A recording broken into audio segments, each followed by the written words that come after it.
I thought Trupeer AI was going to save me hours every week. Turns out, it did. Just not in the way I expected. I wasn't looking for another AI tool. I was trying to avoid recording the same software tutorial over and over again every time a tiny button moved. If you've ever made product demos or onboarding videos, you know exactly what I mean. So I gave Trupeer AI one real job.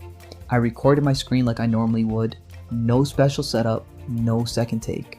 Just click through the workflow. A few minutes later, it had turned that recording into something that actually looked presentable. That caught me off guard. Then I watched it again. The narration was decent. The steps made sense. But every now and then it misunderstood what I was trying to show. Nothing major, just little moments where I thought, yeah, I'd probably change that. The good news?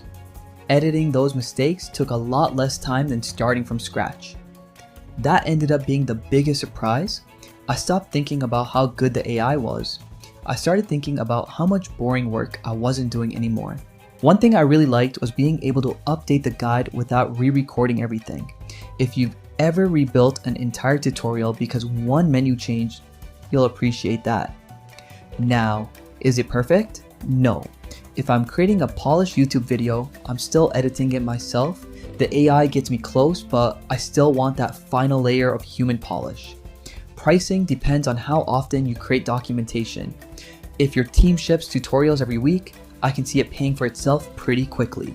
If you're making one tutorial every couple of months, I'd think twice. So, can Trupeer AI really save you hours every week? Honestly, if documentation is part of your job, yes. Not because it's magically better than doing it yourself, because it removes the repetitive parts that nobody actually enjoys. I'd still review everything before publishing, but I'd rather spend 10 minutes fixing an AI draft than an hour rebuilding the whole thing from zero. That's the difference I noticed after using it for a few days. Thanks for watching. Catch you in the next one.